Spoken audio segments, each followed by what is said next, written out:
11 minutes, Womi. Hanggang tumatama ang mga hook ni Light ay mataas ang win condition ng RSG Philippines. At kahit hindi tumama at this point, at 8.7k gold lead, straight out, pag nag-team fight ang dalawa, malaki na ang kalamangan ng RSG Philippines. Pero syempre, hindi tayo dapat maging overconfident. Makikita natin na RSG Philippines, kahit maliit na ping spike, kahit anumang issue yan, tatawagin nila yan kasi they want this tournament to be played correctly for them. Correctly, smoothly. Para yung pag-hook ni Light, swabe. Swabe. Ay, wala na pala tao doon.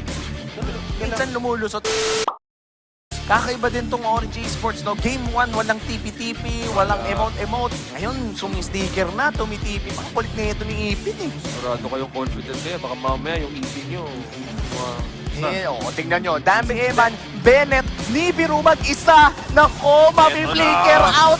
Real world manipulation, pero grabe yung damage ng cutthroat. At dalawa babagsak para sa side ng Pilipinas. Hindi makakagantay ang RSG Kailangan Philippines. nilang tumipensa and wait for Light and Nats para mapantayan dito ang setup na binibigay ng Orange Esports. Oy, nako, na-stun pa. Tumama dun sa golem. Medyo swinerte ka lang dun, bale. Swerte ang tawag dun. Biglang natunaw si Gary. O, ano? Kinailangan ng umalis. Anong ginagawa mo kasi dun, kapatid? Nagulat ka, no? O sino ngayon yung nagulat? O Orange Esports, siguraduhin nyo kaya nyo manggulat.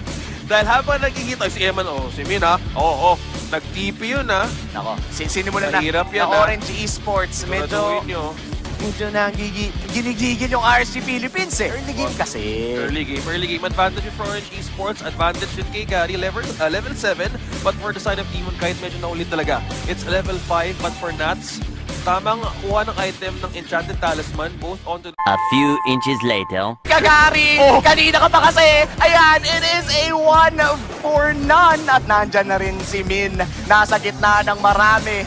Valence nahuli din ni Demon Kite. But si Demon Kite nag-Winter Strand siya, nag-grow sa player. May immortality pa naman. Pinasabog Boy pa rin! Balik ka dito, boy! Mga intro boys kasi kayo! Early game lang ang alam! At ayan na nga si Aqua! Binubugbog ng bats. Impact Sniper sa mukha! Shutdown Mega Kill! Para kay Eman at si Born na lang ang natitira. Kamusta mga intro boys? lahat na malulupet na mag-Beatrix na gagaling sa Pilipinas. RSG Philippines can really match the spikes of Orange Esports. Na-burn ang I'm Offended at Real World Manipulation, pero mukhang delikado si Demon Kite dito kay Born. Makakatakas naman with a sword at hindi siya matatamaan ng cutthroat. Si Emma ay buhay pa rin. Hinahanap siya dito ni Min. Sustain is here. Shotgun. Tatama yung knock-up at mahanap yung Lolita.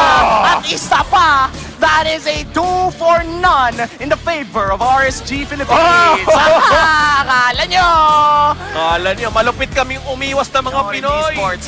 Pero mukhang ito na ang signal. Double nakapwala ng Moscow. Pero yung damage si Gary, kailangan na mag-ingat ang RSG dito. Makakatakas naman ng si Gary, pero si Min babagsak. Yung passive knock-up mula kay Demon Kite. At nauubos na ang intro boy.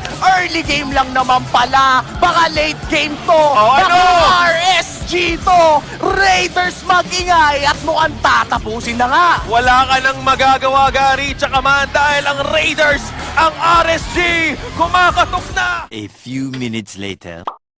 Iniisa ng RSG Philippines as Philippines secures the undefeated streak of playoffs. Ganun lang kalupit. Rinig ba sila?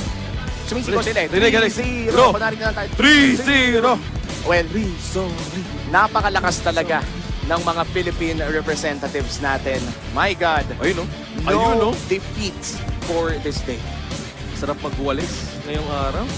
2 araw na tayong sweep. Pilipinas nag-sweep din kanina. So, kung nandito nga si Allison siya, kumanta na yun. Lakas ng ng Pinas. Pinas. Oh, yun, no? Oo.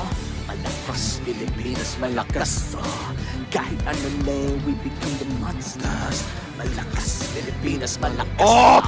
Randy Orton! Nilabas na. Yun yung signature pop-off.